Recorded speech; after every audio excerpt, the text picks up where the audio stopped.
Well, yes. Hey, what's up everyone? Welcome to my review for Marvel's The Avengers. And this is probably one of the biggest movies ever. Well, maybe not ever, but one of the biggest movies this year, definitely. Maybe even the biggest this year, because this movie has been hyped up. I mean, we had Iron Man 2, Thor, Captain America, The Incredible Hulk, and even if you want to count all the other Marvel movies, which they don't come into play here, but still, they're superhero films and they get you pumped up for more superhero films, at least for me. You've had so many years to build up to the most epic team-up of superheroes ever, and it's finally here, the big day, the big moment. If you love superheroes, you're, of course, anticipating the hell out of this movie. So, The Avengers, does it live up to the hype? Well, let's talk about it. The story here is simple. You have Nick Fury, played by Samuel L. Jackson, who is the director of S.H.I.E.L.D., which is this like secret organization, whatever, who cares. Things aren't happening as planned where he is, because this whole base gets blown up by Loki, the main villain from Thor, and he's the main villain in this movie too. And he has the Cosmic Cube, which is the cube from Captain America, the First Avenger. You're going to have to watch all these other Marvel movies to understand what is going on in this film, by the way. And he has the Cosmic Cube, which is freaking badass and does things that hurts worlds and stuff. It opens up gateways for other alien races to come and destroy things. And that's what Loki's going to do with this Cosmic Cube. He's going to open up a gateway between our world and this alien home world. And before this happens, Nick Fury decides, you know what?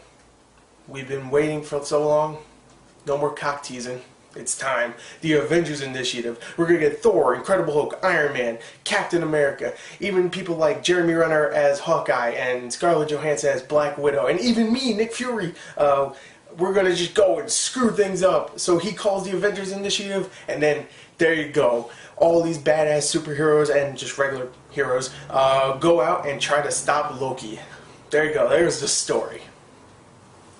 Literally all I'm just going to explain. I mean, I can explain little plot details here and there, like each character if I want to, but I'm going to tell you this. Go into this film expecting just a stupid, loud action movie with great special effects, and when you go into there and you watch the entire 2.5-hour movie, you're going to go, wow, I got so much more than that. You got amazing characters. Every one of these characters, all these superheroes and regular heroes and people are just likable as all hell. You got great dialogue, very, very funny dialogue between all the characters. Really tense moments between some of the characters when they start like arguing about stuff. And it gets really like upsetting and kind of tense. And it's just a great fun movie just to watch these characters interact. It's like Captain America and Iron Man. I never thought I would ever see that. And I mean, I never read the comic books, so I never saw that before this.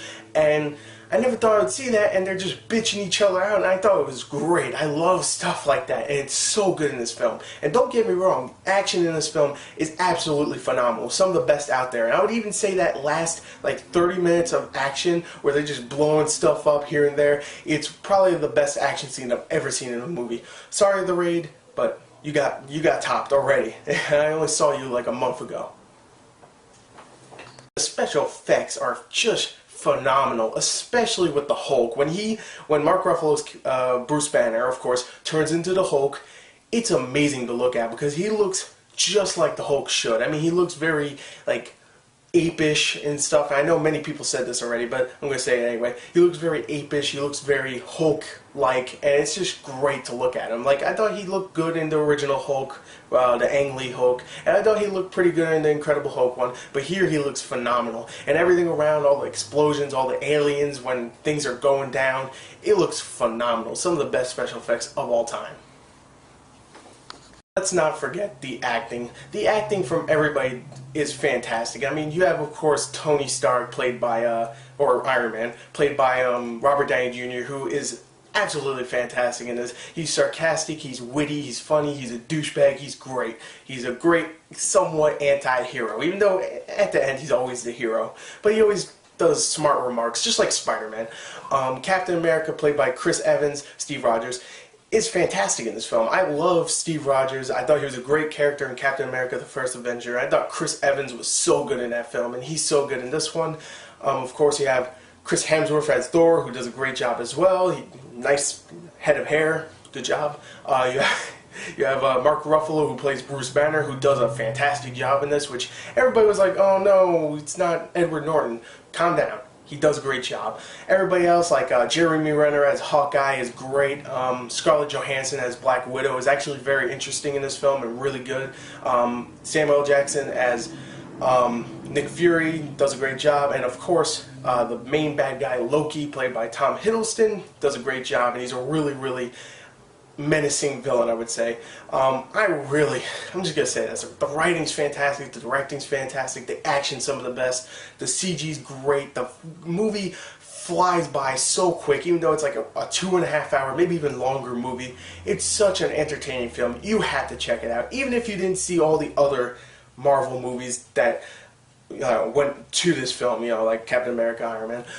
Go see this film because it's absolutely fantastic, and it's probably just on par with The Dark Knight, almost, maybe just a wee bit less. It's so close to The Dark Knight standards, it really is. This is an absolutely fantastic film. I'm giving it a 40 out of 40, a 10 out of 10, a 5 out of 5, whatever. Anyway, there's my review. Go see the Avengers now, and also it leads up to a sequel too at the end, which is cool, which from what I've heard could be a really badass sequel. So yeah, I'm excited. Joss Whedon, you did a great job. Anyway, there you go. Thank you and goodbye.